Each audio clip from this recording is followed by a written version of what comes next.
Okay. This is wonderful. For that kind of thing. Hi. You get you see it right there? Hello Okay. there. Okay. I'm back. Hi, back. I'm Jesus Moon. Christ. This stupid internet is just Yeah, being no so kidding. dumb today. Okay. I think. Uh. Spider put it. It gave me something to think. It gave me something to think. Okay. Yeah. Which Let's it continue from there. was. This is so. This is so dumb. Uh. Hold on. Where the hell is that? I don't know. It gave me something to think about. I think. Yeah, obviously that's the line, but I'm not seeing it. It's something I'd like to ask Sir Rimuru as well, but at this rate, No. uh, more behind. Yeah. More behind. Oh Hey, Lord. Mr. Yeah, yeah. Even I'd lose. They must have grown a lot. That was impressive.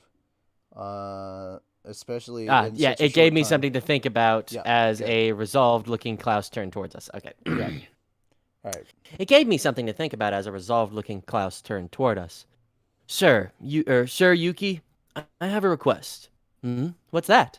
It's something I'd like to ask Sir Rimuru as well, but at this rate, I can see myself as no longer being able to win against them before long.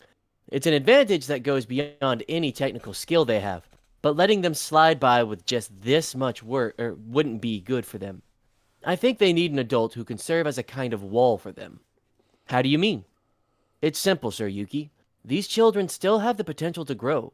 I don't want them defeating me to make them arrogant, and thus, I was hoping we could provide someone who can train them in fighting technique. I get it. Klaus really seemed to be looking out for these kids. Each one was housing a high level spirit inside them, spirits that neutralized the magicule energy generated to them in the crossing from their world to this one. As they grew, however, they became able to control and harness these spirits' powers, and unleashing this extra energy would make it simple to cast spirit magic spells, for example. They really could become talented elementalists, the way Shizu had. Kenya even had the potential to go hero level, just like the light elemental we met said. With the right instructor, fabulous powers would be far more than just a dream to him. Like Klaus suggested, he needed a gifted teacher to guide him along. But, alright, so we'll want a good teacher along those lines, huh? But if we're talking someone stronger than you, Klaus, it'd have to be a current A ranker. Hiring someone that far up as a teacher might not be possible. Yuki was right. That was a problem. A retired adventurer would be glad to accept a steady job like that, but an active one could earn a lot more money taking challenging jobs than watching a classroom of kids. The guild, too, had a mission to keep people safe. They'd naturally prefer their top talent to be working in the field for them. I imagine not, Klaus said with a sigh. If we're looking if we're looking for someone ranked A or higher willing to work as a teacher, well, I sure can't think of anyone. I certainly can't or I I can certainly teach classwork and adventuring skills well enough, but he understood full well that this was a big ask, and yeah, recruiting adventurers to teach must have been a pretty tall order. So I made another suggestion. In that case, you know, I'm planning to start a school of my own back home. We got a lot of B rank dudes over there, and I could probably have old man Hakuro, my own teacher, serve as an instructor. When it comes to swordsmanship, at least, he's better than I am, so I'm sure he could teach them that much. Hakuro would be just fine when it came to sword skills. The children needed more instruction than that, of course, but whoa, Yuki marveled. That actually sounds great. Would you mind taking over custody of them for a while then? Yeah, that's another idea, but they're still gonna need to learn life skills for human society from somewhere. Children learn a lot of these skills interacting with one another. Robbing them of that chance, I worried, could stunt their communication skills as they grew up. We'd be seeing more and more adventurers in Tempest over time, and their own children would probably be attending this school, I pictured. But that wasn't likely to gain major momentum for another few years. Until then, they'd have to live in an environment with no other human children, and that struck me as problematic. Oh, because it's nothing but other monsters instead of human kids? Yes, that could be an issue. Yuki and Klaus had the same misgivings, nodding their agreement. I was glad we were on the same page with this, but I couldn't rest easy yet. There was something else on my mind. Which, I mean, they could just travel to Tempest for instruction in battle. We have the teleportation magic for it. They could come over a few times a week if you like. But given their background, I think they better get some instruction in elemental spirits as well. This wasn't a problem exactly, but still not something I wanted to compromise on. The elemental spirits within them helped protect their lives to a large extent. If they wanted to harness their powers correctly, they'd need more core knowledge about them. Knowledge I simply didn't have. Not to put too fine a point on it, but everything I knew about this world was gained strictly off my own experience. My trying to explain elementals would be like you or I explaining how to breathe through words alone. I could go over logical facts and stuff, but I couldn't impart the real essence.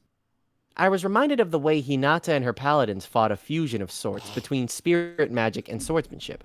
It was a unique approach, and mastering it must require a deep understanding of spirits. If they understand, impart that to our, if they could impart that to our kids here. And you know, when I think about spirits, I think of the paladins. Should we ask Hinata? Hmm. I was thinking the same thing, but Hinata can be kind of scary, you know? Well, true. She never allowed the kids to take advantage of her. That's for damn sure. But I'm worried she'll be a little too harsh on them. That's hard to deny, yes. Yuki and I looked at each other and sighed, but we'd need to save this discussion for later. I could already see the children running back to us, luggage in tow. It was festival season. No point in pondering these thorny issues when there's so much fun to be had. For now, I could ask Hakuro about instructor work and worry about other matters later. It was procrastinating, I know, but we'd figure something out. So, following the same thought process I usually turn to for issues like these, I mentally switched gears and quit my worrying. Ha ha! Yeah, you do that a Out of lot. sight, out of mind. Yeah, that's 100% what he do. Leaving the main gate into Iglacia, I set up a transport gate in a secluded location. This wasn't magic, technically, so I could deploy one without any magic circle required. Yuki looked at me rather coldly about that, but the kids were used to it. Mr. What, you Tempest. do in the bathroom? What? They set up the portal in the bathroom or something? No, he just like literally he set up a transport gate in a secluded location. He just does it. Yuki looked at him and he's like, "Motherfucker, really?" He's like, "Yeah, dude, we just did it." And I was like, hey, "We're teleporting now. It's just happening. Get used to it." We have instant transmission. Yeah, he's just like, done.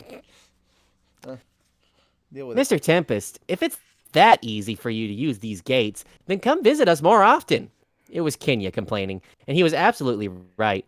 I apologized profusely to him. With all the stuff that had happened, it'd been hard to find free time, and I couldn't really guarantee anyone's safety. Oh, he's just but mad no... you haven't blessed the rains down in Africa. But no point telling him about that. It'd just make the kid all What? anxious. So, while dancing around the subject a little, I promised to go back to see them more often. I'm just dancing around the subject. I took Yuki and the kids, straight over to my favorite lodging in town, a private area, separate from the 4-star nobles accommodations and reserved for our... Oh no. I turned toward the children. I'm sorry, guys, but I still have some work left. You'll have to wait until tonight to see me, okay? We got robot. I'm having shitty internet connection again. Sorry. Give it a second. Your internet has the shits, huh? No. I don't know what's going on. It's not me this time. I know for a fact it's not me. You were cutting up for me. Yeah, I saw you. I know it's not. I know it's not me specifically. It's my ISP. Yeah. It's not me because I upgraded my shit, so it's not me this time. Yeah. Okay, we're back in the green, so everything should be good. So let's go back, like one or two sentences. All right. On the other side of the gate, I took Yuki and the kids straight over to my favorite lodging in town, a private area, separate from the 4-star nobles accommodations and reserved for our top officials. Yuki went off to his room, and as he did, I turned toward the children. I'm sorry, guys, but I still have some work left. You'll have to wait until tonight to see me, okay? Aww. Ah! None of them was too excited to hear this. Quiet. I took a pendant out from my pocket, silencing them. I thought we could use this to play a game, but that lifted their spirits. No, I'm gonna reread that. I thought we could use this to play a game, but that lifted their spirits. They were eager to hear more, and once I was sure they were, I began to explain. You see this pendant here?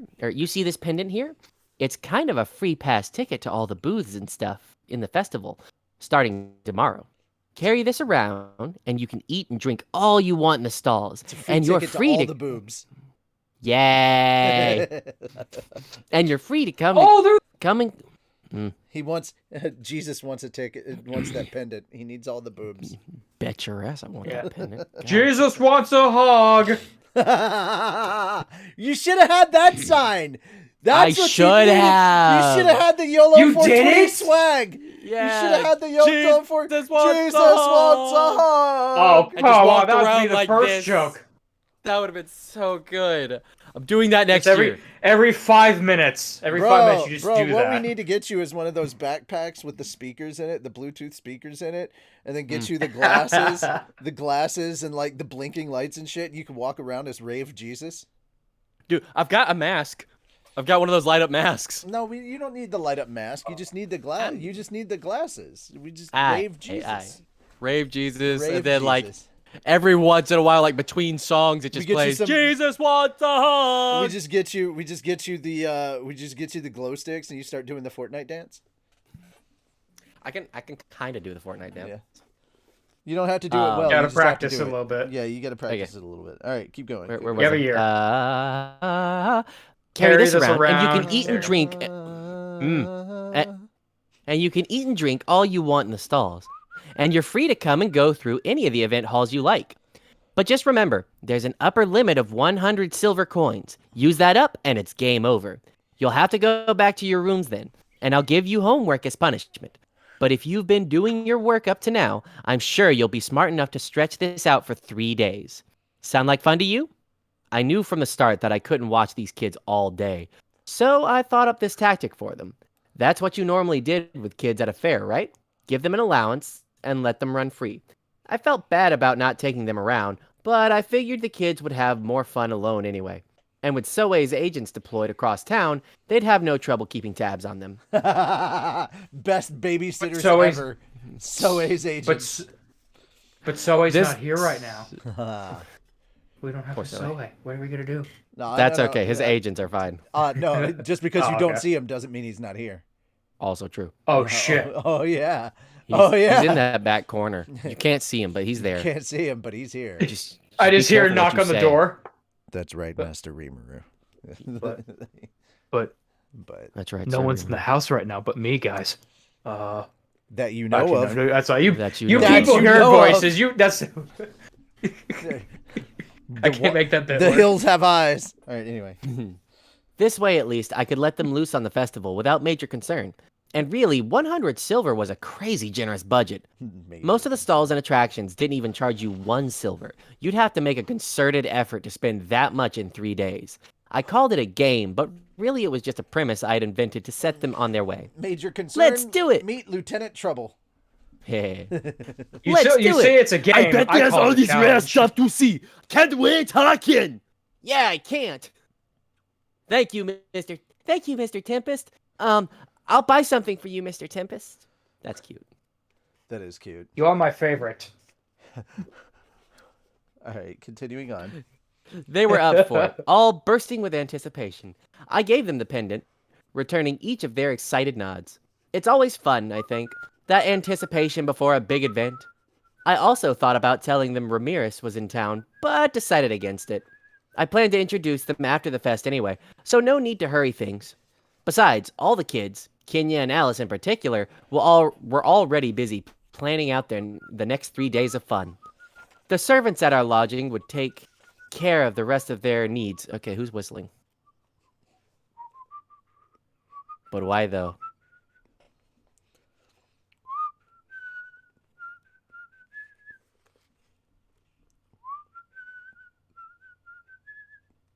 What even are you singing or whistling? I don't know. You don't recognize it?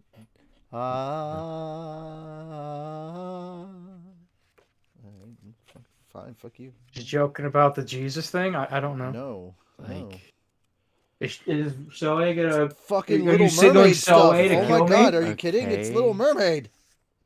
yeah, but why? Okay, what has I anything don't to do with know. What does this? that have to do with any of this? Nothing. So why? Because I can. I mean, you can't argue with that, but Continue reading. okay, The guys. servants at our lodging would take care of the rest of their needs, I figured. Okay, guys, if you need anything, just ask the hostess in charge here, all right? And I doubt you'll need to, but if you have to contact me about something, just hold that pendant tight and think hard about me. It'll trigger a messaging magic. Okay. Okay. He's They all shouted talking back, to children, you "Okay." sick bastard. Do what? I said he's talking to children, you sick bastard.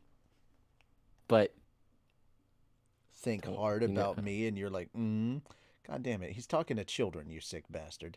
They're 15. They're at most. 12. no, yeah. No, I think The one of oldest them's one was 15. 12. The oldest one was 12. Yeah. I mean, still, that's still I mean, bad. I mean, technically, Chloe. That's even worse. I mean, technically, Chloe is. Never mind, spoilers. But Yeah. Well, I actually don't know, so. Yeah, exactly my point. You'll have to wait until we get to volume 14. Or technically 11. When we get to volume 11, you'll find out more about Chloe. She's secretly being reincarnated over 1,000 times. You thought Ramirez was the only one.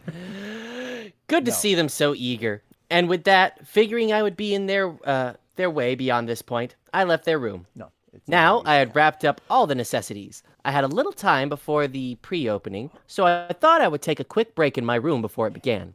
But the world had other plans for me. Yep. Sir Rimuru, the hero Masayuki's party has arrived outside of town. Motherfucker. Oh no, that's Soe. Yep. I told you Soe was here! I'm gonna reread he'd that. Come through the window. Sir Rimuru. Sir Rimuru, the hero Masayuki's party has arrived outside of town. Soe quietly appeared to whisper the news into my ear. A hero, huh? What kind of dude could this be? I thought over the possibilities as I came by to greet him. As I did, I could see several elves getting jostled around on a large wagon. I had heard they were freed from that Orthrus ring, and I guess the news was true. It was a pretty fancy wagon, too. They must have been treated well post-rescue. On another, smaller covered wagon was a boy with blonde hair, sitting in the cabman's seat with another man holding the reins. Was that Masayuki the hero? He looked Japanese to me, but with the rounded lines to his face, there might have been something in his blood from elsewhere. That sort of pop idol look, you know? Silky blonde hair, almond-like eyes with double-fold eyelids. His face was childish, but he just projected this aura of coolness. The girls must have loved him, but frankly, he didn't look very powerful to me. You can't judge a book by its cover, though. He was definitely an otherworlder. I could see it in the faint, heroic aura he emitted. It was meant to be intimidating, but it didn't work on me. Bracing myself, I retained my cool as I turned my eyes toward Masayuki. The party must have noticed me just then, slowing down and coming to a stop in front of me. You're the Demon Lord Rimuru? Funny to see you personally greeting us at the door. Well, Sir Masayuki is a renowned hero. Not even a demon lord could afford to ignore him. What do you think, Masayuki? Want to settle things right here and now? Okay, no, it's the big burly guy. It's the... Alright. Oh, okay. Oh, Okay, yeah. here's the thing. Hold on. What do hold you on, think, Hold on, Mas? hold on, hold on. Hold on. I need you to jump ahead to the picture. There's a picture coming up. So the one with the hood is the girl, the one with the glasses is the mage, and then the one beside him is the beefy, dude.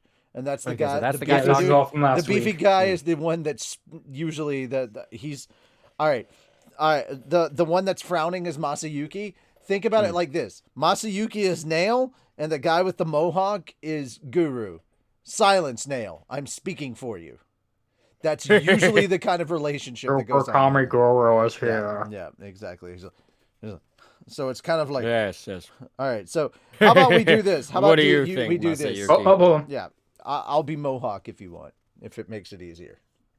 I mean, like, I'm imagining a voice just. Okay, go What for do it. you think, Masayuki?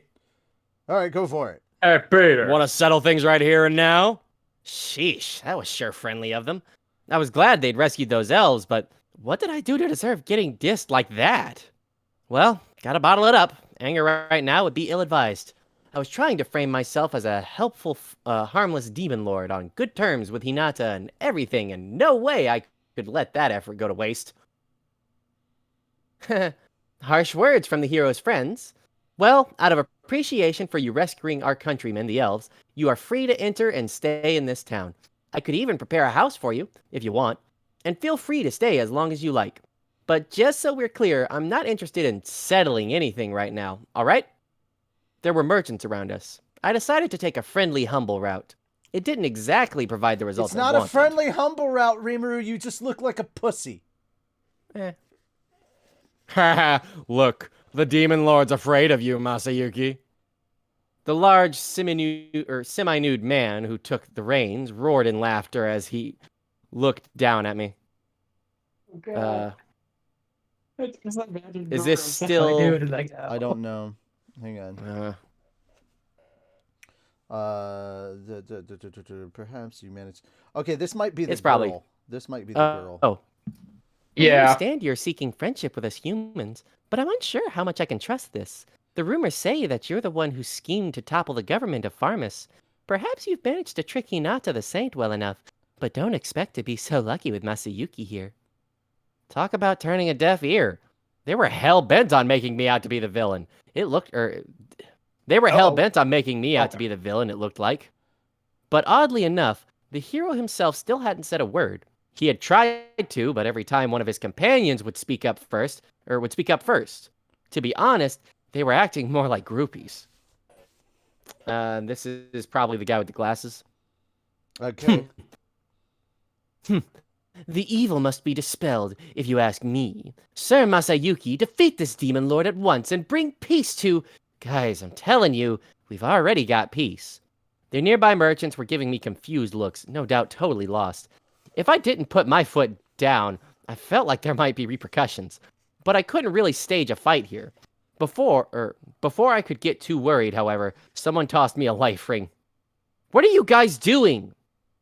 Yuki, in a fresh set of clothes, had already heard the commotion. Oh, Yuki! For the first time, Masayuki spoke up. Oh, okay. So then, Yuki! For the first time, Masayuki spoke up. And from the sound of it, he had been hoping for divine intervention as well. But his companions weren't having any of it. Well, hello there, Yuki. Why's the master of the guild himself keeping tabs on a demon lord? I'm not Jinrai. Guys, Rimuru seriously wants us all to get along, okay? And as proof of that, I'll point out the fact that you're all still alive. So the larger guy was named Jinrai. Yuki explained to him about how I'd fought Hinata to a draw, and that I'm not a bad demon lord. It didn't convince all of them.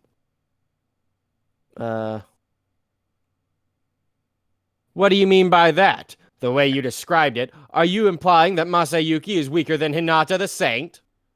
Don't be that harsh with him.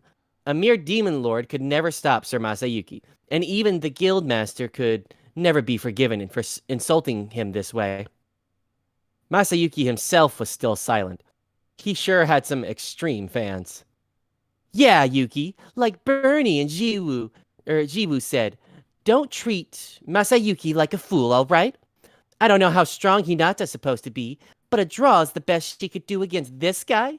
In that case, it's time for the headliner to make his debut, ain't it? Masayuki could whip this demon lord easy.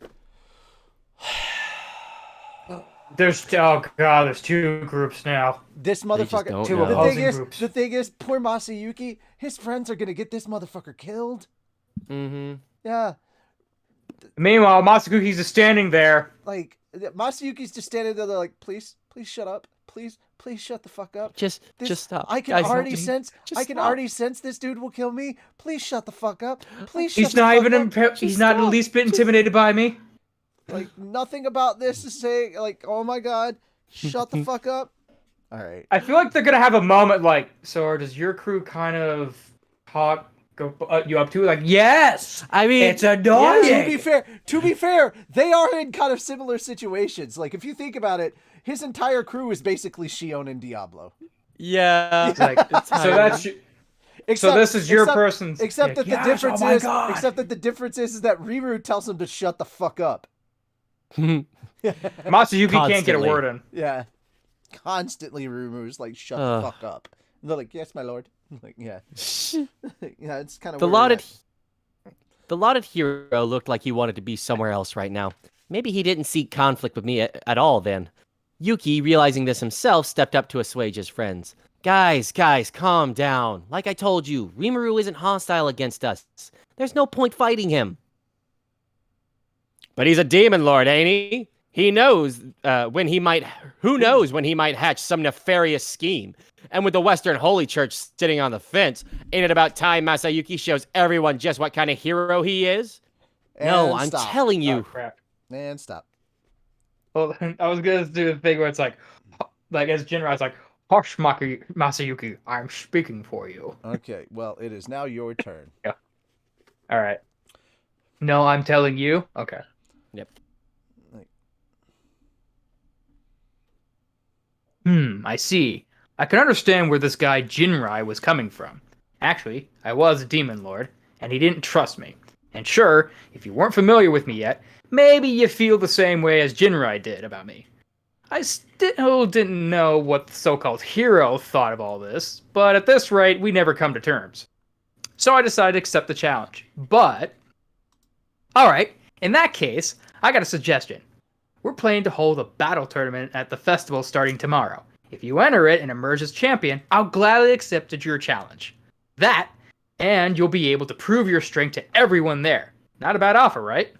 I'll take the challenge, but before that, I wanted Masayuki and his team to enter the tournament. It helped me learn how they fought, and for that matter, it might show that I shouldn't bother with them in the first place. A pretty shrewd idea, I thought, although I wasn't sure which of them would get to fight in the arena yet. I had planned to trick the competition to fighters ranked below A, as I was still a little anxious about the arena structural integrity. It did just fine against magic from high-level elementals, which was special A stuff. But hey, if it crumbled, we just build it again. As long as we made sure no onlookers got hurt, us duking it out there shouldn't be a problem. Oh? You're in that much of a hurry to embarrass yourself in public? What do you think, Masayuki? You should accept the offer. It'll help spread your name far and wide. Yes, let's prove you're on the side of justice in front of the very people you must keep safe. Yeah. Masayuki's attendants were all gung-ho about it. Masayuki was not. His eyes darted around, seeking an escape. Was this dude really alright? This wasn't, like, just a huge bluff or something, was it? Nah, it couldn't be. This gang apparently crushed Oros, which Soe described to me as one seriously dangerous organization. That's not the kind of feat you could bluff your way through. Oh no. Even if he was a big faker. I mean, hell, he could say no anytime. Well, alright. I accept your invitation. I guess I really was overthinking it. After a few moments spent in thought, he said yes.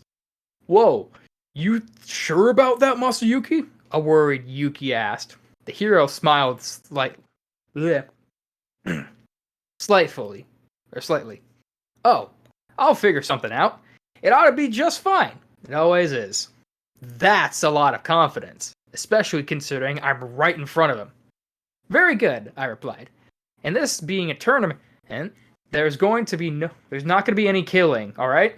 Keep that in mind for me. What do you think you're talking to? Let's go, Masayuki. We better rest up for the big day tomorrow. Yes, Masayuki. Considering all the onlookers here, no way this demon lord's gonna chicken out now. And don't worry, we'll keep a close eye out for anyone trying to poison or assassinate you. Anyway, we ought to get going. Better find out when the tournament begins. Rimuru, Yuki said as they left, you aren't really going to fight Masayuki, are you? I don't know yet. I mean, do you think he could win the tournament? That's what I'd like to know, Yuki sighed. Oh, sorry. That's what I'd like to know! I kind of figured that'd be better. Yuki sighed. He won a couple Inglacia battle tournaments in a row. And honestly, I've never heard of him losing against a monster before. A lot of his strength is still an unknown to me. I could read it on his face. That was something he did not want to deal with. Well, whatever. Happens, happens. But let's give this a positive spin, huh? Having a bona fide hero in my tournament marks a mark of prestige. It was all about perspective.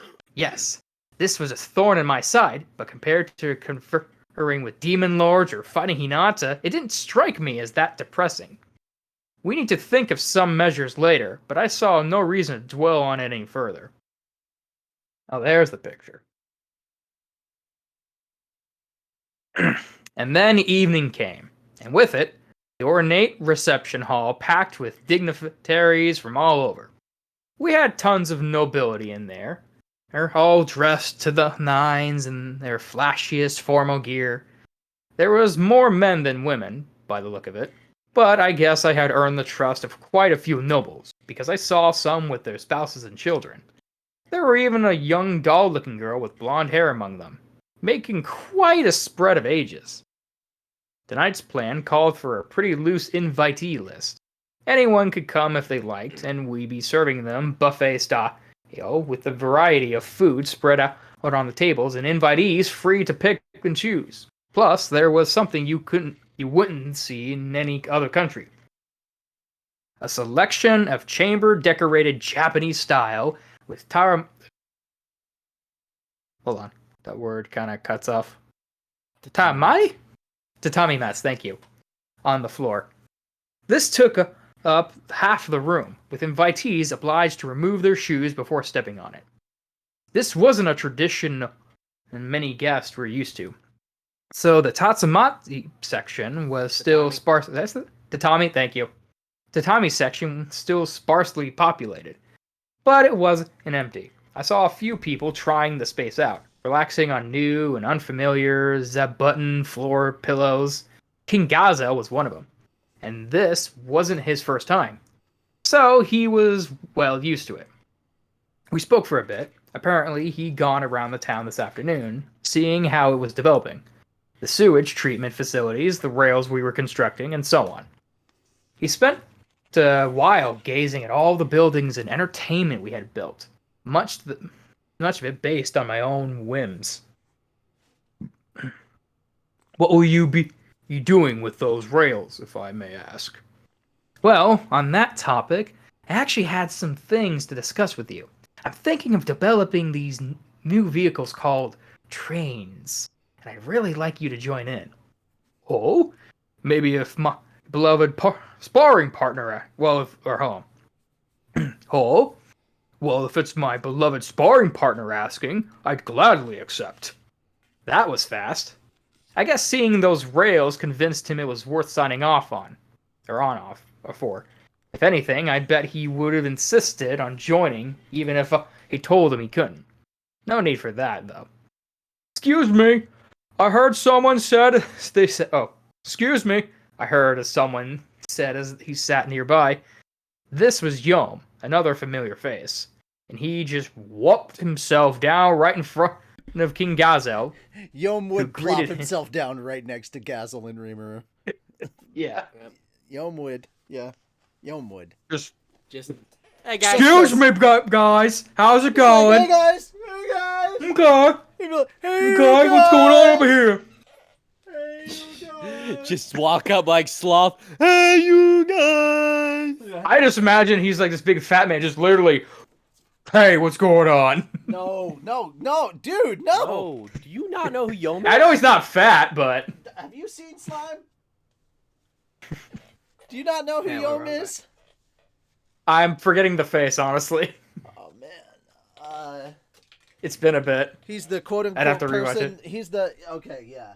You definitely have to watch it. Yeah. I'd have to rewatch. Yeah. It's been a bit. Yeah. Let's see. Where was I? Who wumped himself down right in okay. Who greeted him with a green and defiantly poured some wine into his cup. Or just Google It was him surreal later. to watch. Yeah. It was surreal to watch the king of a brand new nation chatting with someone like Gazelle. Yeah. No doubt the sight would make some people rethink their opinion of Yom. The three of us chatted about this and that a while. Gazelle's main purpose here was to show people that we were friends. The more intelligent people watching us would have to raise their opinions of Yom and me. Here, they'd think that we're two people... Sorry. We're two people the Dwarven Kingdom obviously respected. And that, in turn, would give us more leverage at the bargaining table. In effect, Gazelle was providing support fire for us. Mm-hmm. Of course, I was sure he'd scrutinized what we were talking about before, making calculations to ensure the Dwarven Kingdom stood to profit from it. But I still... oh my god, what is wrong with me now? Definitely. I don't know why I blanked on that. Holy crap. It's just my brain's like, you're done. But I still definitely appreciated it. It reminded me all over again that Gazelle, I had a trusted confidant.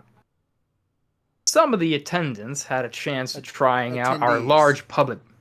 Some of the attendees had a chance to try out our large public bathhouse before the party. Yeah, they're like it was chicken genuinely... tendies. They're like chicken Chicken tendies, but tendies. attendees. They're tendies. Oh no! They're Oh tendies. no! Just picture No! a room full of tendies. No! Oh god! Walking tendies. Just socializing. Are they? It's a room Is this full a of KFC? Are they fried? No, it's not a KFC. Much better than that. Oh, thank God. Popeyes tendies. It's a Zaxby's. Oh, it's even worse. No, Popeyes is better than KFC. Zaxby's is better than both. Popeyes, so I can't actually compare. Popeyes is better than KFC. Zaxby's is better than Popeyes. No, it's more Is expensive. this a poll-worthy thing? It feels like a poll-worthy thing. I don't know. Shut your whore mouth.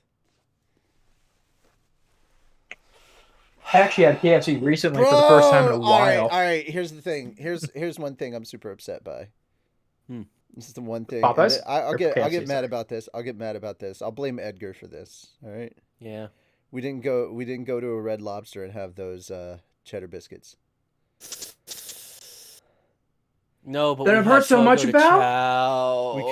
We could have gone to a Red Lobsters and had those cheddar biscuits. Which those things are absolutely sinful. I saw a bit of that stream last night. You guys were talking about the food, and basically, here's a bunch of food porn.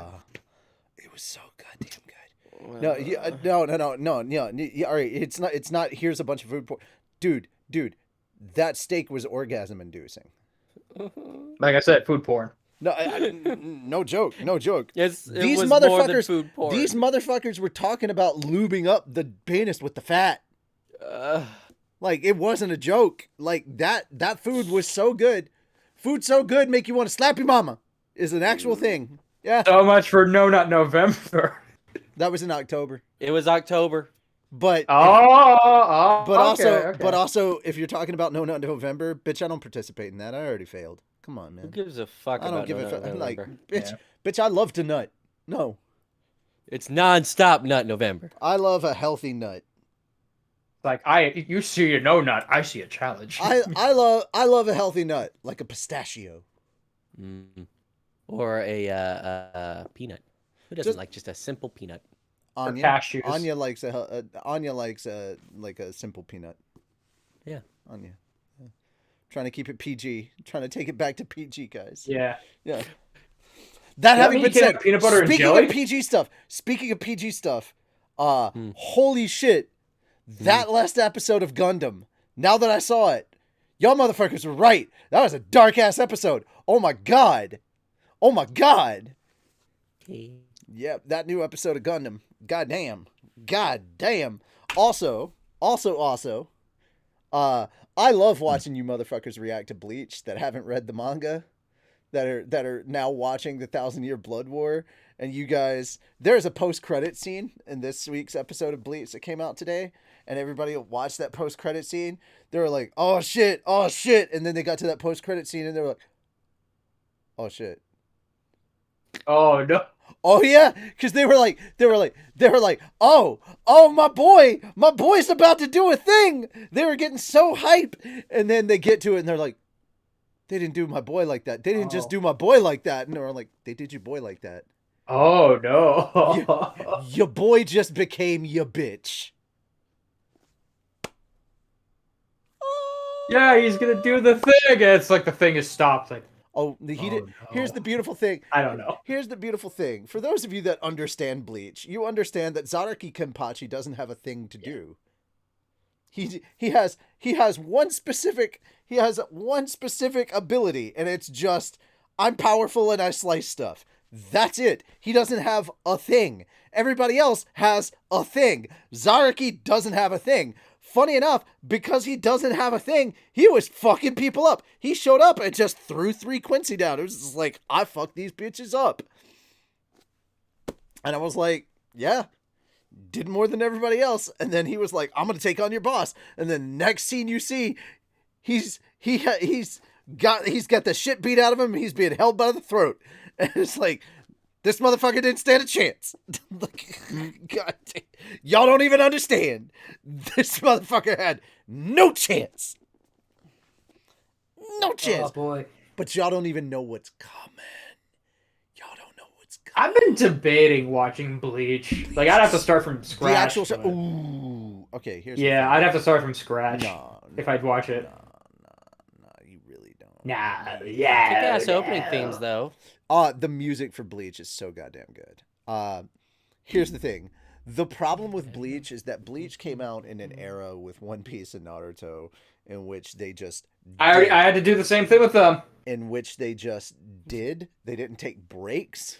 They didn't go on break or any of that shit. A lot of filler, I bet. Filler. Yeah.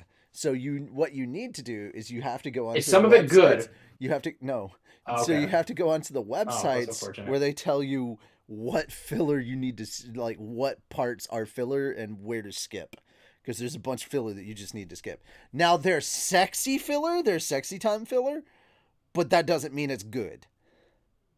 Mhm. It's just no. It's just no. Skip it. They're like, Skip it, I'll skip it. be the judge of that. Skip Watch it later. Yeah, Skip no, it was not worth it. There No. are characters that are filler-only characters that show up in the main story of the show that never existed think- in the manga. They have no purpose. I think in the like there's actual overall story. the only thing I really remember was like when their Zokbok Toe actually got like personified into actual people for a while. That's a That's the filler only arc. thing I remember from That is a filler. That's arc, a filler. Aw, That is a that filler sucked. arc. Oh man, That that's is the 100% only thing I filler really arc. remember from that show. Here's what. All right. That and the I can beach tell- episode. The beginning. All right. You get the beginning arc where Ichigo first gets his powers, and Yep. then his friends start getting powers.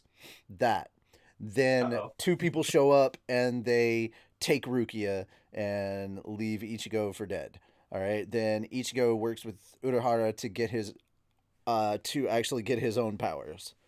And they start training his friends, and then they go to rescue Rukia. They break into the Soul Society and go to rescue Rukia. That's a whole arc, and it becomes fucking phenomenal. After that, everything flips on its head, and you find out who the real bad guy of the series is. All right, from there, it goes into a filler arc. Oh, Then after that really? filler arc, Aw. then after that filler arc, we start the Hueco Mundo arc. Once that begins, we get a good piece of that. We start getting the introduction into the Vizard arc, another filler arc after Hueco Mundo. Dude, I can tell you so much shit. There's so many filler arcs going on in that story, but there's also like a lot of really good shit. I would tell you just to read the manga, but I'd also be like, all right, for this fight, you need to watch this fight in the anime because the fight's good. I would tell you watch anytime that Grimmjow versus Ichigo, watch it in the anime. When you get to Ulukiora versus Ichigo, watch that in the anime, especially when Ichigo goes full fucking hollow. God damn, watch that in the anime. Yeah. Watch that in the anime. Dude, all right, here's the other thing. You got to remember that when this series started, that is when see that's the interesting thing about One Piece, Bleach, and Naruto. When they started, SD was the thing. So you watch these series, when you start watching these series, they're in that 420 format. Hmm. And then Oh, slowly yeah. they start moving into HD. They start moving to the 720 and then the 1080. And then now when you watch Bleach, like the soundtrack for Thousand Year Blood War, holy shit.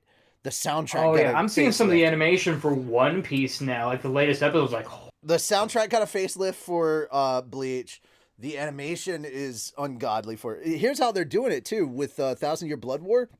It's 52 episodes that they're breaking down into 4 cores. They're doing it 4 cores, which is good. That's absolutely fine. They're gonna do like 12 or 13 episodes, and then they're gonna go on break for about like 3 to 6 months, and then they're gonna come back with the next core. And so it's going to be in 4 cores. They're just going to tell it that way. And I'm like, go for it. Because that means the animation is going to be fucking killer the entire time. And which I mean, if I started like right this second, probably wouldn't matter. I'd probably see it all by now. and to be fair, the animation team's going to have the money for it because they're getting that Disney money. That Disney money's coming in. Oh yeah. Yeah. So they can Bigger afford budget. it. They can afford it. Well, it's Bleach. Here's the thing. Disney wanted Bleach because they know that money. They know there's a return on that investment. Netflix has Death Note, and they're like, we have Death Note, and Disney was like, that's cute. Didn't they have Naruto for a bit too? No. Who? Disney Naruto. or are you talking about Disney or Netflix? Netflix had no. I think Netflix does not have Naruto. Funny enough, Actually, I thought I Disney had swore it Naruto. was. I saw it. On... Yeah. Disney had Naruto Weird. for a while. 'Cause Maybe it's on Hulu then. Yeah, it Naruto could be Hulu then. Shippuden showed up on Disney XD Yeah. because Disney had Naruto Oh, for a while. Yeah. That was a wild time. I'm actually going to Naruto. I'm actually mad that like the second half of the first Naruto series literally no filler, and I watched every single There's- episode, and it's like okay, There's the same pattern. Here's the pattern again. like, there's a lot of hot talk going around about 100. Naruto right now because Naruto's on its 20th year anniversary right now, and they're already saying yeah. there's major news coming out in the world of Naruto for Jump Festa 2023, which is happening in either end of December, beginning of January, somewhere around there. That's usually around when Jump Festa happens. So Is keep an eye Himawari out. taking over as the main character, please?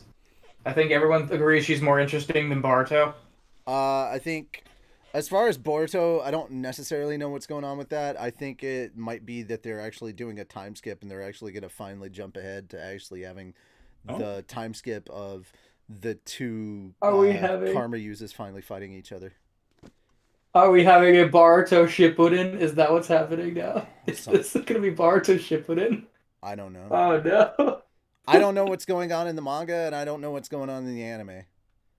And honestly, That would be super. Here's the thing. Funny Here's that the he thing. called that. Here's the thing.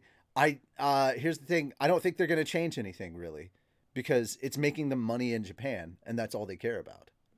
Yeah. Boruto is killing it in Japan. They don't give a fuck about the West. Like Here's the thing. They've long learned that nobody in the West gives a fuck about Boruto, and that's not their target audience. Their kids in Japan watch Boruto, and that's the point. Anyway, Slime. How do we get off? Like, what happened there? Jeez. Anyway, we were talking about Yom, and then that devolved. Oh yeah. Back to Yom. So I guess I'll read this next part. Okay. Some of the attendees had a chance to try out our large public bathrooms before the party. It was we talked about chicken chicken tendies. I was literally going to say that. Tendies. Give it attendees. It was all from that word. That one word started it all. That giant tangent. Tendies. By the way, it's 10 o'clock, so technically I would be taking over now. Ah, shut up, bitch. So some of the chicken tendies had taken a chance to wrap themselves in a nice bath of oil. Getting nice and crispy. Wrapped in bacon and deep fried. Oh, God damn it. No. Gross. Deep fried. Ew. Wrapped in bacon, too. Just lightly fried. It doesn't have to be deep fried. What is it? What is it with everybody? Why does it have to be deep fried? You can just fry it in a pan. You can just lightly fry It's it. two tangents we're going Everyone on wants now. to go deep. No, I'm not gonna say it. No, I'm What? stopping myself. I'm No, talking about frying. no. Nasty. Attendees, Nasty. you nasty. Boy. You nasty. You nasty. All right. Talking about Some of the frying. attendees had a chance to try out our large public bathhouse before the party. It was generally warmly received, the bath attendant fielding all sorts of questions. The bathhouse already existed in the larger nations of the world. The novelty here was the hot spring water itself, I assumed. We kept careful tabs on the healing properties of the minerals and such it contained, so now it could be easily replicated. A number of nations asked if we could bring a bath like this to their homeland, and I planned to reply to this customer commentary at a later date. My answer was always going to be, sorry, come visit us again. But regardless, a few of our bath customers were in the tatami space now, relaxing in light yukata kimono we'd provided. They were quite muscular folks, discussing with one another what they had seen and experienced. One of them wanted to speak one-on-one with me, but I just didn't have the time to get to everybody in the chamber. I thus reached out and greeted those I was able to, timing-wise, as I made my way to the seat of honor. Many of the people here were seeing me for the first time. I felt a lot of curious gazes upon me, people who turned pale upon learning I was a demon lord, and people all the more curious and observant upon hearing the news. I was still not used to so much attention at once, so I gave them all quick hellos before reaching my seat. It was time to officially get this party started. First off, thank you for coming here today. My name is Rimuru, and as you all know, I have recently been appointed a demon lord. However, tonight isn't the night for intense political discussion. I hope that all of you here will enjoy the feud. Yes, the feuds of our Family nation. feud. Family Feud. Where's Steve Harvey? Who's the wife? All right. Hope all of you will enjoy the food. God damn it. Of our nation that we'll present to you tonight. I was never one for long speeches, so let's begin. Everything was set to go. Food was an integral part of good hospitality. Hopefully, the sincerity behind it came across to everyone. Each table had a waiter attending it. Vester had drilled them on how to divvy up the available food upon request. What he taught them about how everything came down to providing the best possible experience for our guests was about to be unleashed on the public. My speech over, I lifted my cup and toast. The eye of the festivities was underway. Eve. The eve. I don't know, man. It sounds like the eye of a storm. Yeah. It sounds you like can they're kinda talking see about the Fogo why, de yeah. Chao. It does a little bit, yeah. God, I want that Not tendies, not chicken tendies. No, the tendies was in the bathhouse. Ah, yes. Yeah. Why do they have chickens in the bathroom? I'm not gonna ask. Bagok, motherfucker. Gotta get I need a clean. beer, a Well, cold we're one. about to have one. The cold beer, for one Thank thing, you. led to loud cheers and applause. I figured it would. If your alcohol consumption involved not much carbonation, Tempest beer must have been a huge surprise. I mean, it's ice cold. I instructed everyone thoroughly on Japanese-style service here, chilling the glasses and everything. I couldn't compromise on that for my own sake. Even better, I had lovely elven girls pouring for me. No one was forcing them to, okay? They personally volunteered to help out, and we were letting them. And they were a big hit, too. Having beautiful elves going around the hall with drinks wearing yukata was no doubt quite attractive to people only familiar with women in dresses.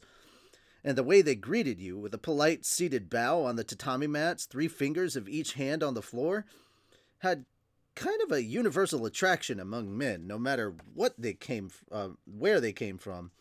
A lot of them were blushing, and not because of the booze. I mean, you know how breasts can look under a yukata. Just as I calculated. Ah, yes, the universal language. of titties. Mm. And elves. Well, mostly just titties. But yes, What I would love to be at this party. this all started from a tin. Can you, You believe this all we're started all from there. attendees? Tendies! Alright, anyway. From the word. The ultimate blending of Japanese and Western styles. Seeing people in yukata dotted among all the nobles in formal wear was something different, definitely. Something you could see only here. Things were getting a little hectic at this party, though we'd expected as much. Really, the party itself was a crazy idea from a common sense perspective, but why let it bother me? I treated it as perfectly normal as I watched the other guests. The tables were lined with the latest and greatest work from Shuna and Mr. Yoshida. It was all excellent. I could guarantee to everyone attending that they would enjoy it.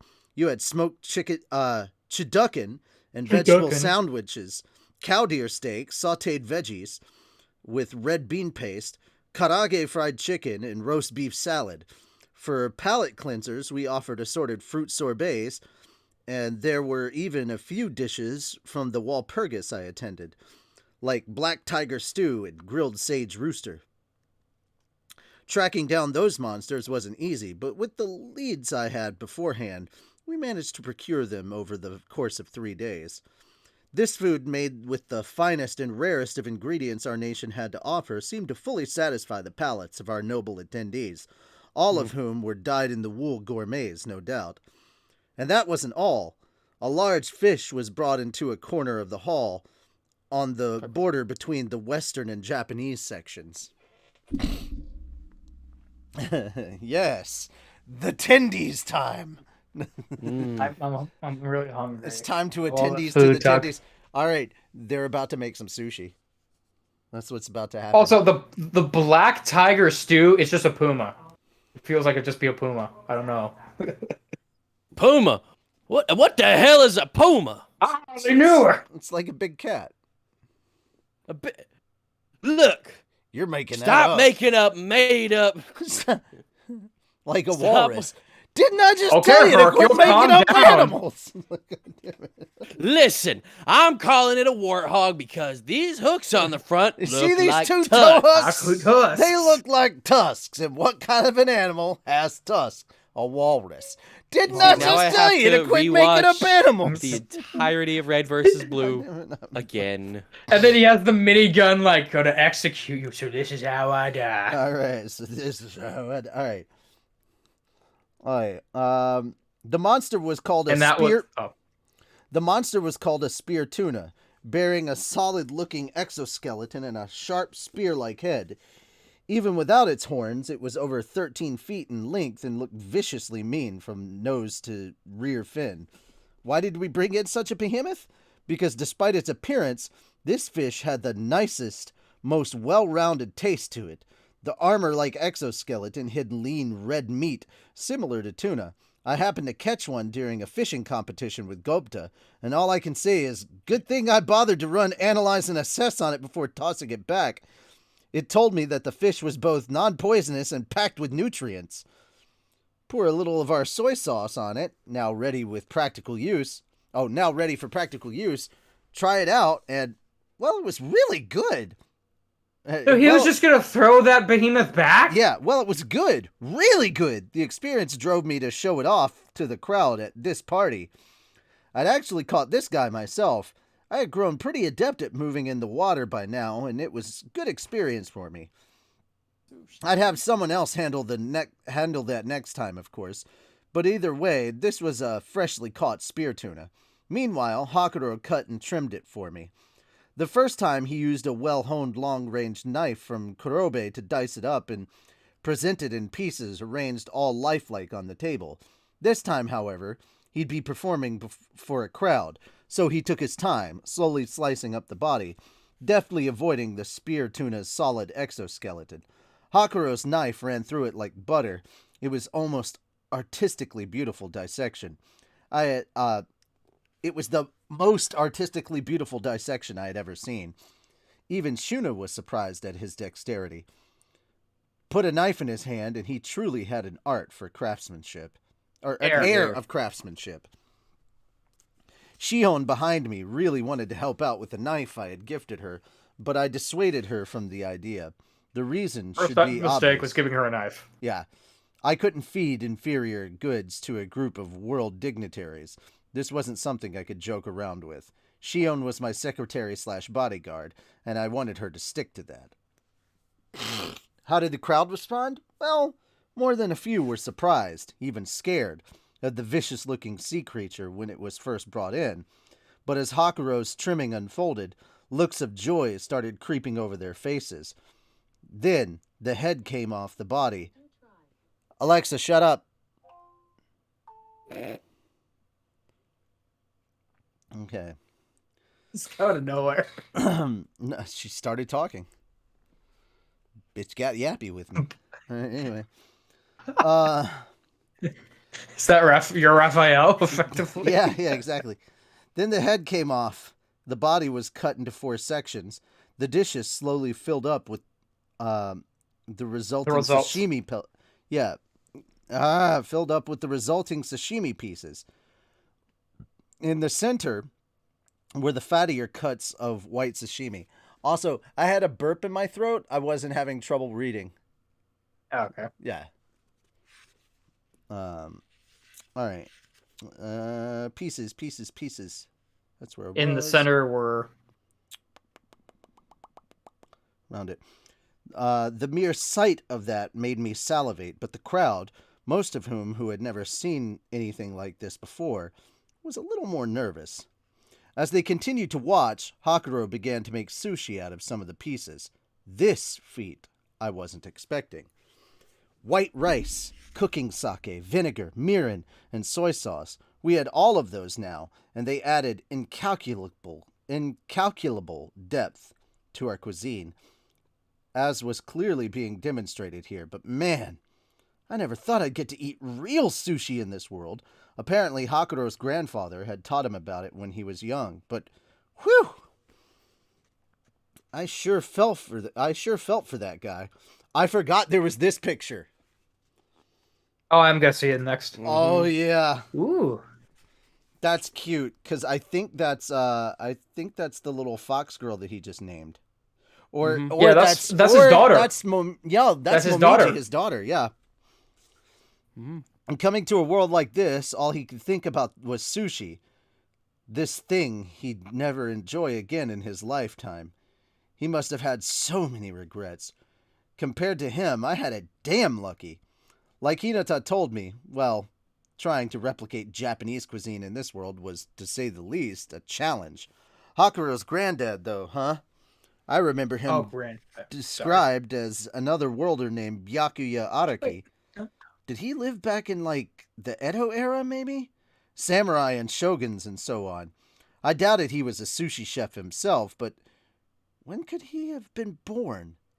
But, it doesn't matter. Gotta live life in the now. The buffet table was alive with chatting guests. The food was a hit. Everyone raving about it. Shuna and Yoshida had given everything they had to their team-up. So I'd say they deserved all the praise they got. On the other hand, the sashimi and nigiri sushi Hakuro made for the crowd was still being wholeheartedly ignored.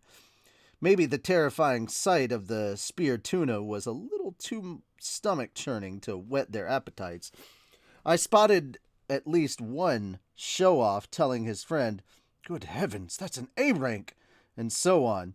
There's one trivia whiz in every crowd, isn't there? But come on, it was freshly cut sashimi. There was no way it could taste bad. I wish they wouldn't act so boorish and give it a try. At least, in this world... act so boorish and give it a try, at least. In this world, you could detect poison in food without eating it first, so everyone here knew it wasn't a concern. The visuals must have convinced them this was some kind of low-grade garbage food. Well, if nobody was willing to set up the plate, it was time for me to take the lead. I'll take one. By all means. Hakuro was kind enough to whip up a piece of Toro fatty tuna for me. I placed some soy sauce on it and popped it into my mouth. The combination of fragrant wasabi and the tuna's melt-in-your-mouth umami came together, forming an explosion of supreme taste. Fuck! Just imagine food wars. Can you imagine having to write this shit? I'm telling you, you think this motherfucker didn't go to a sushi place right after this? He had to eat. No, he was probably eat as he was writing it. Guys, He was do eating the shit for do this you place. not fucking understand that unfortunately right now it's closed, but there's a sushi place, like an actual fucking proper goddamn Japanese sushi place, Oh, like you poor 10 soul. minutes from me, and I can't go to it now? I You know poor a soul. fantastic place for sushi and sashimi, and it's owned by the same people who own the Ginya Izakaya. It's Shoya Izakaya, that is a bit further outside of Atlanta, unfortunately, but it is so goddamn good. I love the next line too. It was so good, so good. I mean, I've been to crazy fancy places in Ginza before, and I'd never had anything at this level. This is amazing, Hakuro. That it is, I'm sure. I was concerned such fine fish may not last long tonight, but I fear the audience reaction is a tad disappointing. It will be something to look forward to over drinks tonight, though, no doubt. Hakuro and the rest of the staff would eat after the guests left. He must have been hoping for some spear tuna to enjoy with his sake later. And he was right. The snub from the guest was a pity, but if he'd make this for himself anyway, then no harm, no foul. In fact, he almost seemed to want them to hate it. Unfortunately, it was Hakuro who had to be disappointed. Would you please make me a piece of tuna underbelly without the wasabi, please? Well, who's this? Someone with a lot of guts asking for the otoro, arguably the best part of the whole tuna, and no wasabi? What are you, a child? Oh, shut it. I don't like to sting my nose. It was Hinata, dressed in a simple nightdress and acting a little bit too big for her britches for my taste, ordering sushi like it was her divine right. Too bad there isn't a little more variety. And now she was complaining about that? First no wasabi, then a larger menu? Okay, I'll grant you that not everybody's on the wasabi bandwagon.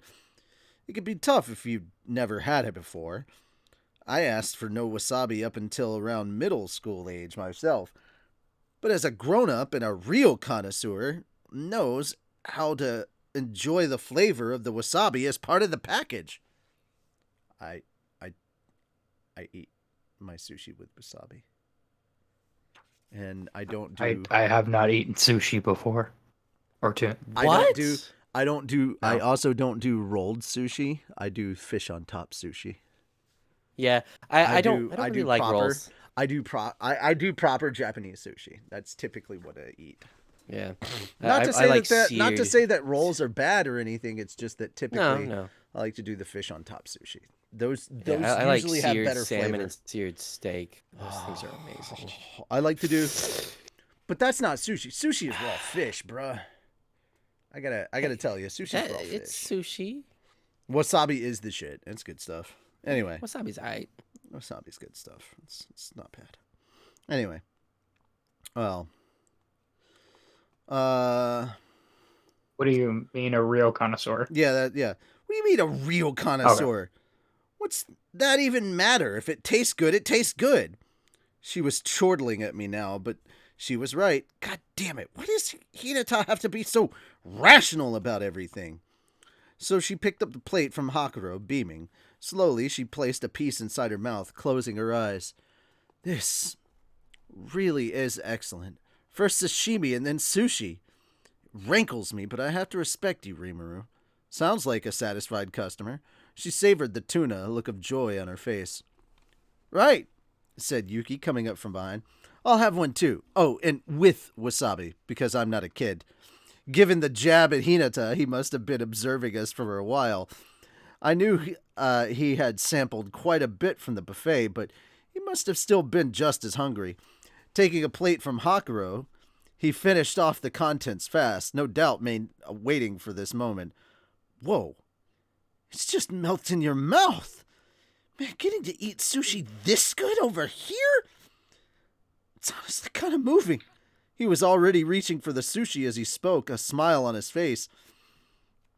It certainly is different from freshwater fish, countered Hinata. Is it not? You know, I asked the Free Guild for fish like this, but they turned me down, and I can't magically transport them to me. I had given up on it, but this definitely brings a little more joy back to my life. Apparently, Hinata had missed seafood so much that she'd ask Yuki to bring some over to her. That, however, was logistically difficult. There were so many issues to deal with, they couldn't find anyone to tackle the job. Hinata must have brought that up to get back at Yuki for his wasabi jab. Well, I couldn't do that much about that, Yuki replied with a pale grin. The northern seas are too full of giant fish to be safe, and the south is too far away to make transport very efficient. And you can't make a profit off seafood if you're shipping it in just from inland waters. He was right. Logistics in this world were still pretty weak. As I expected, inlanders had almost no chance to sample fresh fish. Getting seafood to them was just too difficult. Wagons could carry only a little at a time, and temperature control was a major hassle. You'd have to either bring along a sorcerer or have vast quantities of ice available in each town. And even then, there was no telling if you could maintain freshness from the shores all the way to the inland cities. You'd have to be pretty rich to have a chance at a fresh fillet, and in fact, the idea probably wouldn't even occur to you in the first place. The concept of fish and stews and such existed, but again, the problem was supply. This, too, was just what I pictured. Thus, I wanted to take this opportunity to tell the world about the delicacies they could enjoy only in my nation. I'd build more of a distribution network later, but until then, I wanted Tempest to have a monopoly. Whether they were put off by the spear tuna's appearance or hesitant about the exotic food cultures, nobody had touched the sushi or sashimi, but now, with both Hinata and Yuki singing its praises, the tides were about to turn. A man stood up from the corner King Gazel was occupying and came over. Sir Rimuru, can we have some as well? He asked. If I recalled correctly, this was Dolph, captain of the Pegasus Knights. Certainly, go ahead. I'll have it brought over. As if on command, Hakuro's hands began moving at astonishing speed. The plates were quickly lined with fresh-made sushi, sashimi, and osuimono, a light seafood broth. These were brought over by our elf girl waitstaff, all arranged in a neat row in front of Gazel, Yom, and the others seated on their pillows. Now for the big moment. How would they react? Excellent as always. This is good! With a swig of chilled sake, Gazel grabbed a piece of sashimi, and it certainly didn't seem to disappoint him. Yom, meanwhile, was enwrapped in his first bite, expressing himself in his usual honest and very unnoble way. The rest of their friends had similar praise for it. I had no idea that monster fish could be so delicious. I thought fish wasn't good for much of anything apart from grilling. Hey, if it tastes good, you know. Yes, and certainly Sir Rimuru has never brought us anything short of excellent. Good. Glad I have everyone satisfied. And even better, a large number of people were observing their reactions. Me too! I'd like to have some! The moment one noble shouted that, a mad dash of orders for Hakuro ensued. Now it was a big hit, one that made Hakuro happy, if a little regretful. Yeah, I wasn't so sure he'd have something to enjoy with his sake tonight after all. I actually have another spear tuna on hand. Let's surprise him with it afterward. After Hinata and Yuki kicked off with their light banter, they were exchanging heated opinions about every other topic in the world with each other, drinks in hand. It was hard to tell if they liked or hated each other, but their little debate over wasabi had turned this offering into a success story. It wouldn't be nice to interrupt them now, so I resolved to thank them later. So the party continued. So far, I'd call it a big success. All the food, Western and Eastern style, was earning raves. This was a come-if-you-like thing. Nobody's attendance was required, but a lot of people showed up anyway. If we kept up relations with them all, I'd have to be sure to dangle these foodstuffs in front of their eyes and tell them we could get a regular supply going. This much, too, was as I'd planned it. This kind of on-the-ground PR was my job. I'm not just here to live it up and dine on the hog. No, I'm not extravagant and selfish. That was all the prep work for a chance like this, but enough excuses. And that way as well, the event was proceeding as planned. But then, urgent news, sir! A soldier burst into the room. I guess we had a problem. Oh boy. All right, Moon. You're going to pick up for our last little bit as we discover this new problem. What's the problem? What's All the problem? As one would expect, there were guards posted all around this reception hall, including the personal bodyguards of the political figures inside. The area around the building was thus full of people, and if there was an issue out there, it was likely to be a serious one. What's up? What happened? What's up? What happened? I spoke slowly to the soldier to calm him down. I'd love to run and see things for myself, but I couldn't act agitated right now. But before the soldier could answer, a large contingent of bodyguards from all manner of nations tore into the room at great haste. Seriously, what was going on here? How did you not notice? Oh, that's right, because he's stupid and told Raphael not to notify him of stuff if it wasn't a threat to him. Oh, yeah. Because he's an idiot. Well, nothing's a threat to him. That's something he didn't think about. Yeah, because he's a moron. He's like, don't notify me about all this stuff. And it's like, motherfucker, you need to be notified about all this stuff. Yep. Our security program was supposed to be perfect. If we had an incident on our hands, something seriously went wrong. I didn't sense any particularly large aura approaching. This wasn't a monster attack. If it was, it would have been detected sooner. Milam and Carrion were a bit late, but their arrival wouldn't trigger a panic like this. So what could it be? The soldier turned toward me. A large flying object has flown in. It's outside of town. As he spoke, the other bodyguards were giving their own reports to their respective bosses, shouting in loud voices. Reporting, sir. The Emperor of the Sorceress Dynasty of Thalion has appeared. It's an emergency. The Heavenly Emperor, Elmisia El-Ru Thalion herself has set foot upon this land. Her Excellency, the Emperor, and her entourage are all walking towards this reception hall. Yeah! I'm freaking out. Myself. I was like, wait, what? That last guy, Bro, the Empress herself is here. And everybody's like, oh, shit. Oh, shit. Oh, shit. It's like, yeah, baby. I wouldn't be surprised if Rimuru just looks at her as like, would you like some sushi? Would you like Just casually, like, Would be Rimuru. Shit. Like, Sashi, you want wasabi? We're having a party. Come in, eat some sushi. It'll be great. Come on in. We're having a party. You want some food? Yes! Like, God damn it. I'd recommend the wasabi. I'd recommend the Soy wasabi. sauce? Unless you're a child. It's like, I'm not a child. Wasabi it is. Ah, yes. I was. Hey, Naruto, you can learn a thing or two. They flew in here on a Cardi B. Did they roll out the red carpet too while they were at it? Like, jeez. All right, anyway, come on. I was freaking out for a moment, but to sum it up, this was just the Emperor of Thalion arriving a little late. Phew, Just the that's a Emperor. relief. I was wondering what was up. I breathed a sigh of relief, something but was Gazelle, who deigned to get up from his seat to approach me, was sighing for other reasons. Just as thoughtless and ignorant as ever, eh? What else would happen if Emperor Elmesia left her borders? I know we're all trying to gauge one another at this event, even me, but the Emperor herself is simply too much to handle. I am sure even those not in attendance tonight are hurriedly sending missives back to their homelands. What do you mean? I wanted more details, and Gazelle was just waiting for the chance to give me some. He just loves to go on about all his knowledge in front of me like some kind of genius. But it did help me. I realized, so I resolved not to complain too loudly.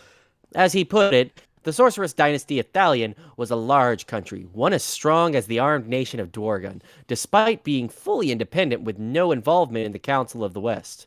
Plus, as the term dynasty suggested, it was a federation of 13 distinct kingdoms. In terms of power, the Council of the West was definitely the biggest force out there, but given its parliamentarian system, it couldn't immediately carry out policy at the moment's notice.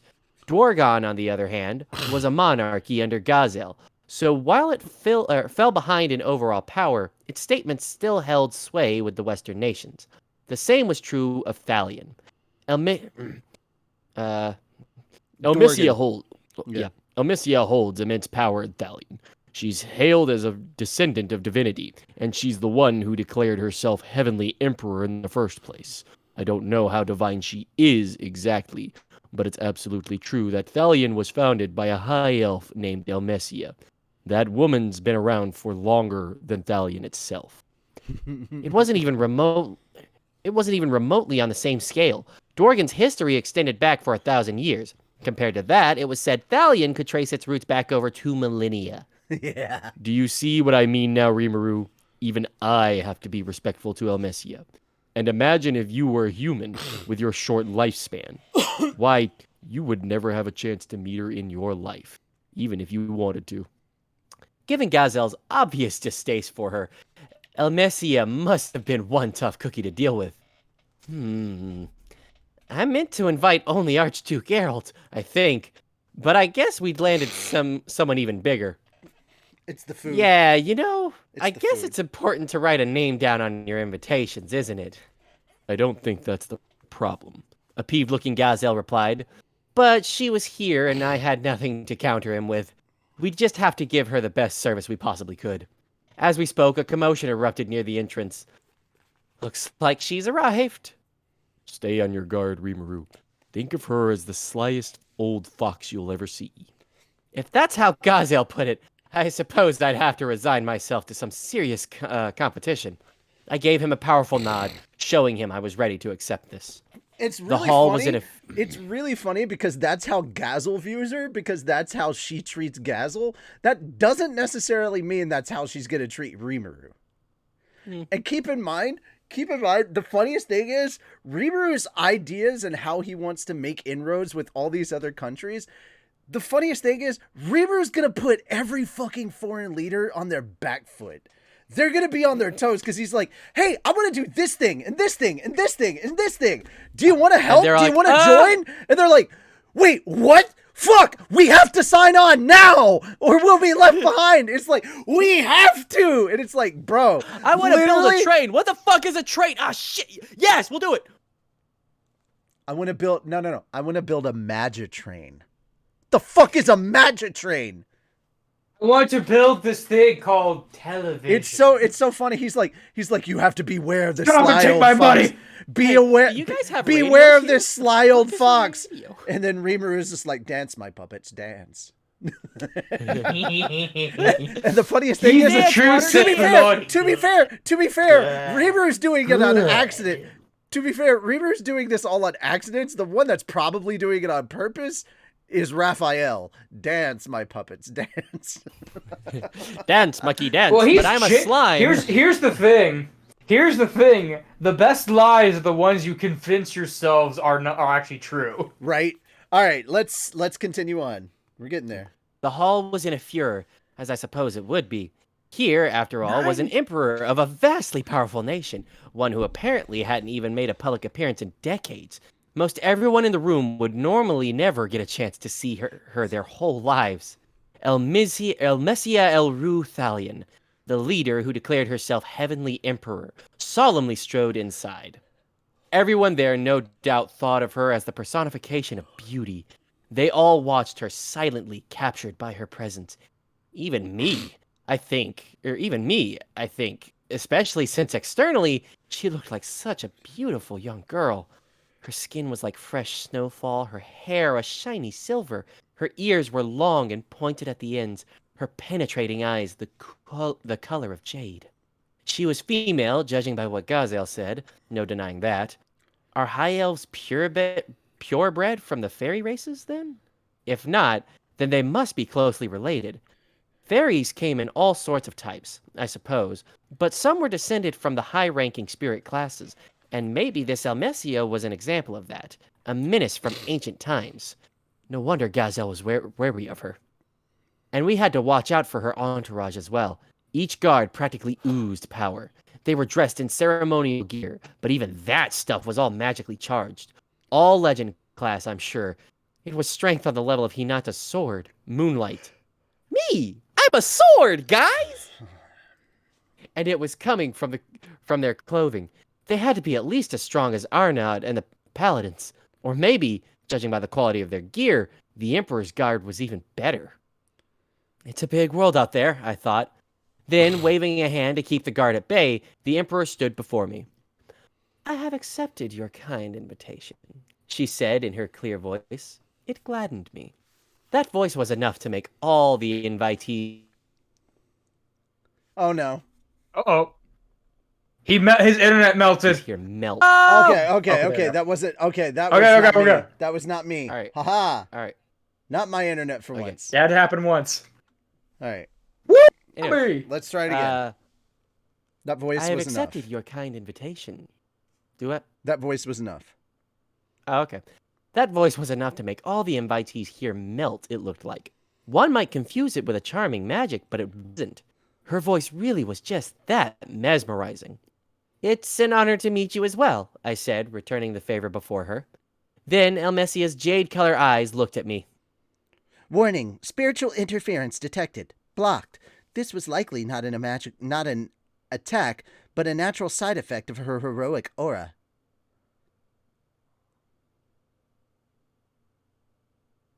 And he's first. Oh, I thought he just wasn't reading.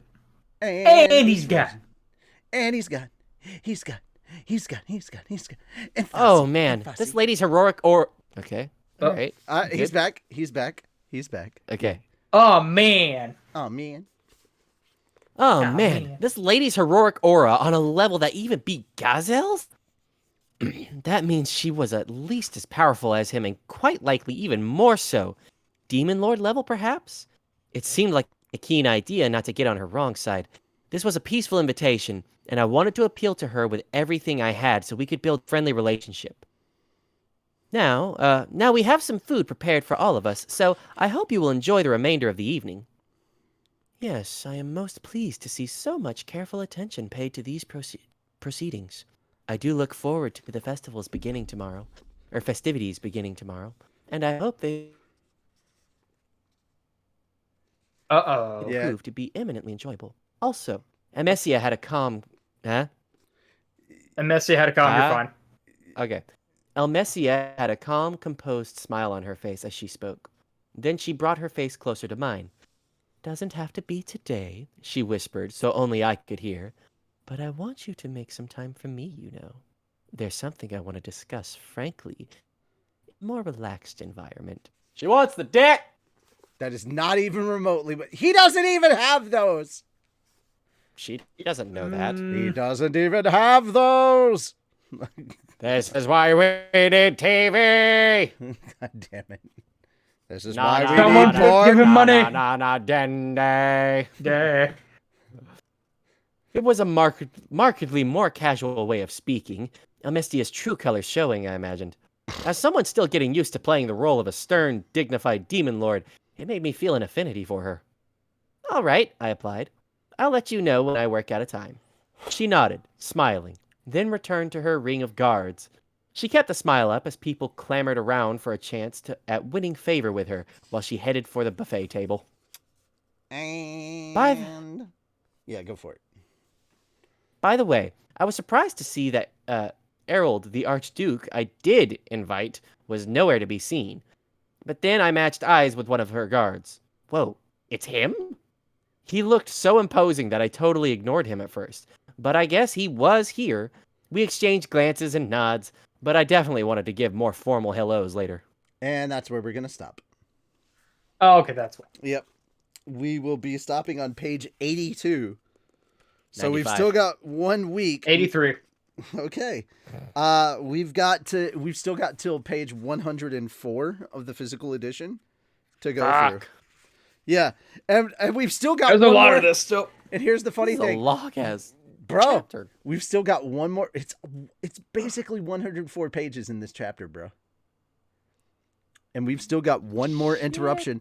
We've still got one more interruption left in this evening before the night ends. Millum? Millum. Millum.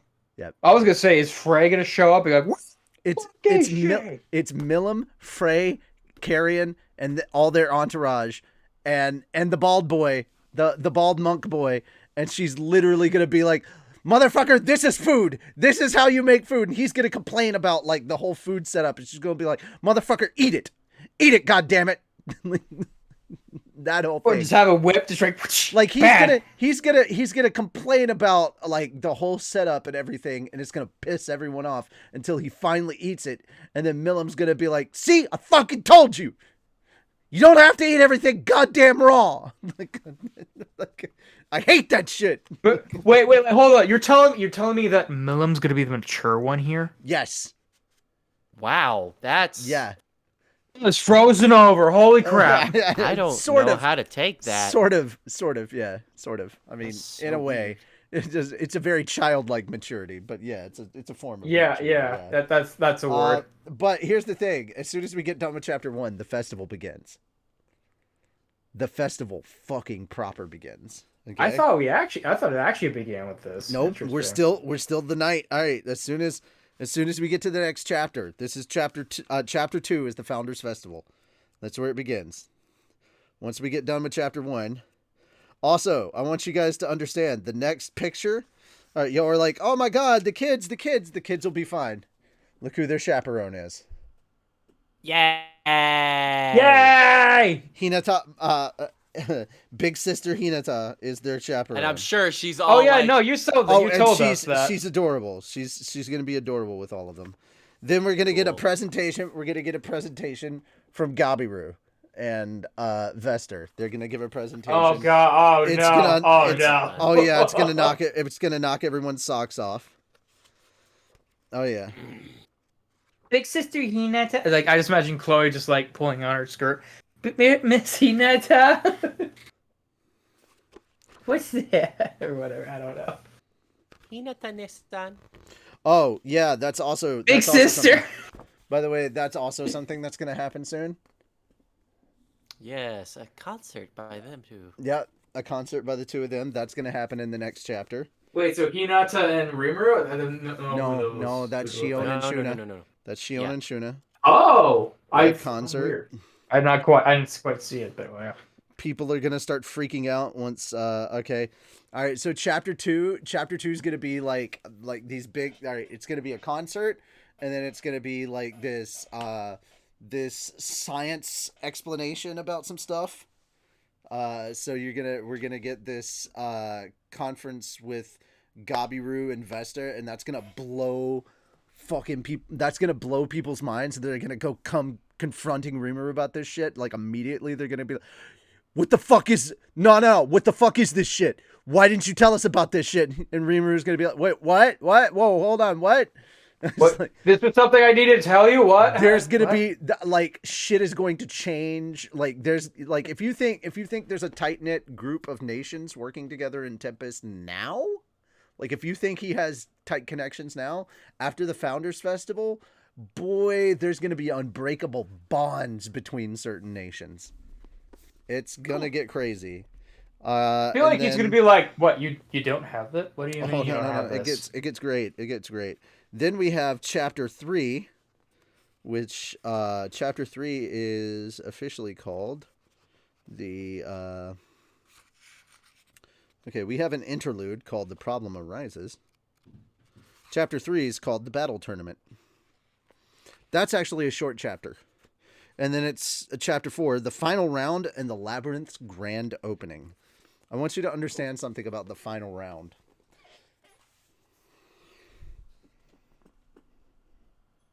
Is that Ranga? Yes and no. He got fluffy. No. That's yes and no. That's what happens when Ranga and Gobta fuse together. What? Yeah! They do a fusion, huh? And guess what? Guess what gets even crazier? Guess what gets even crazier? Dance? Guess what gets even crazier? You know who sees this and witnesses this and thinks it's fucking badass and decides that they're going to train them? Hinata? Millam.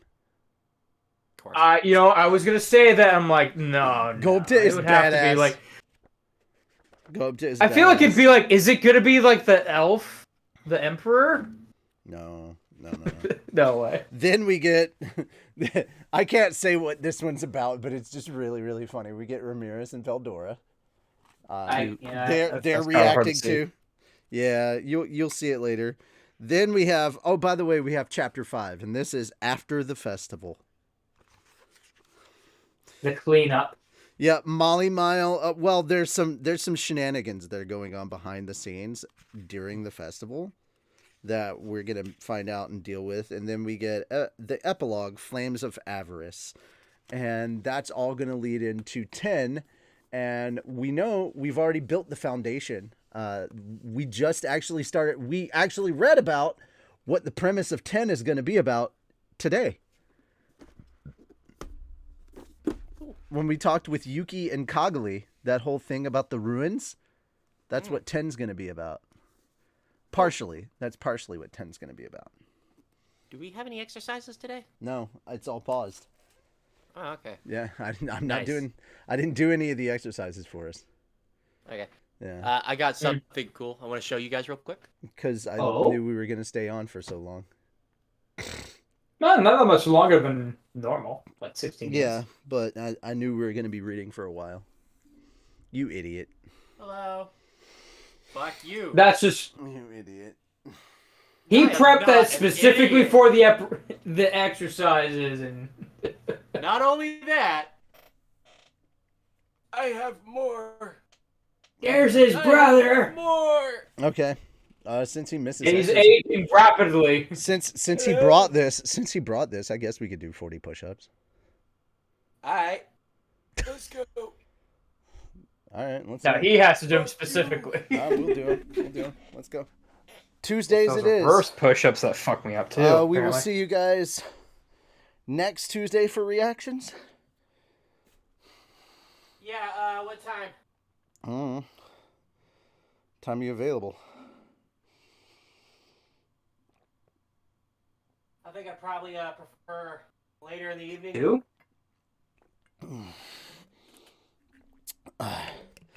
Later in the evening. Yeah. Like maybe I don't know, like 2 something. That'd be me. Like 4 hours before we normally start this, I guess. Well, I normally start this at 8 my time. Yeah, which is like 6 mine. So So would if we I just do it at the started same time then?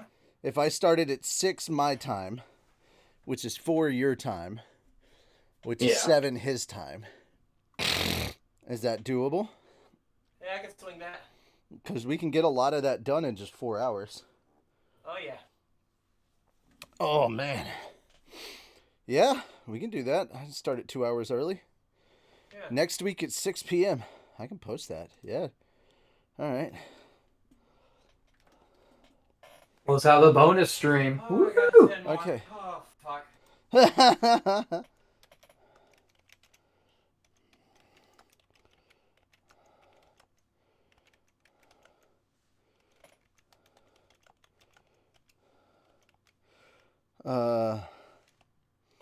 I'll have to talk about. I'll have to talk to.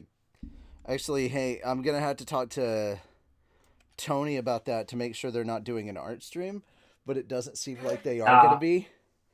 Because if that's the case, I don't think they will be. But he did say now's a good time to do it because, yeah, holidays and everything doesn't look like they're gonna be Yeah. doing art streams. So. What day is it? Next Tuesday? Oh yeah, 15th. It's fine.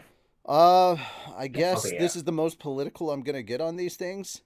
Tomorrow's voting day, so if you're eligible to vote, go vote. That's it. Okay.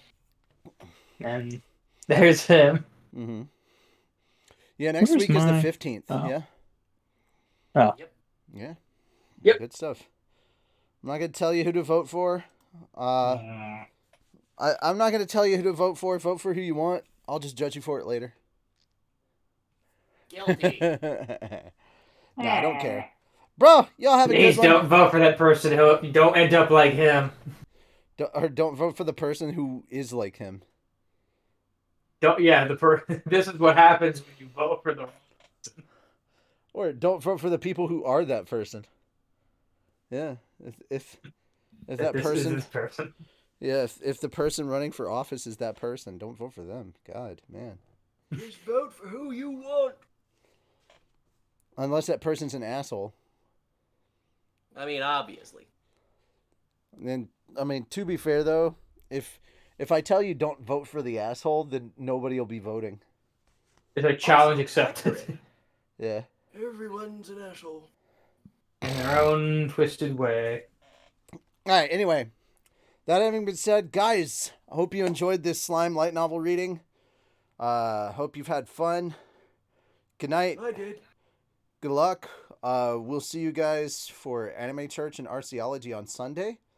And Oh yeah. give me all your money for Nahida. I really want it. I want more Nahida. He does not need it. I don't need it, but I want He it. doesn't need Nahida. Don't give it. Don't to feed him. his addiction. I never once said I needed it. I never at one point in my whole time of doing this said I needed it. I said I wanted it. That's the whole difference. Fuck.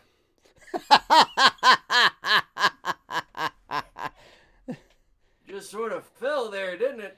Gravity's a bitch. I'll fix that later. All right. All right, When am I getting the stuff? You were supposed to have sent me a Mushoku Tensei reaction today. Well, thing about that is, Kind of went a little fucky on the upload. So I'm gonna have to re-upload it. Okay. Which is gonna take a while. It is an hour-long video, Okay. but I'm gonna make sure it gets uploaded correctly. Oh, are and then these I'll the have two-parters now? Do what? Are these the two-parters now? Are these the two-part episodes now? Yes, this is where we start doing 2 episodes at once, which I will not be doing again for any other thing because I do not like editing an hour-long video. Nobody told you to edit an hour-long video. Just upload it as is. But I wanna. It's a Patreon video, dude. You don't have to cut a lot. I mean, well, no, there are some things we still cut because we, fuck ups and shit. Okay. Which there's still a few. It takes like the last, I want to say 10 episodes for us to get last 10 episodes of the show for us to stop having. We're not going to complete do that fuck-ups. with the abridged reactions, are we? We're not recording the abridged No, reactions. no, We're we're- live streaming. Okay, that's just on stream. Okay. Yeah, that's literally us live streaming them. So, yeah, guys. Good night. Moon and I are gonna go watch Ghostbusters 3. Ooh. I love that Moon was like, I don't have a response to that. Sure, why not? I guess I'm watching Kayome Can't Communicate. Also, That's what I'm gonna do guys, tonight. I have to correct a thing that we said yesterday on live stream that was wrong. One Piece did not take first place. Turns out Black Adam came back in the 11th hour and beat it. Of course. Yep, Black Adam managed to beat it. It did not take first place. Why Those is he gotta box be office black? numbers came in. Huh? Why's he gotta be black? Oh, 'Cause the it's his movie that came out recently. Because it's its outfit and part of his name. I guess. Yeah. Who you calling 3? Who you calling 3? How dare you? All right. Ghostbusters Afterlife. Fuck off. I'll just upload it and send it to you. That way you don't have to watch it pixelated. Yeah, there you go. Fuck off. All right. That's agreeable. Yeah. All right. Later, guys. Bye. All right. Bye-bye. Bye. Bye. Bye.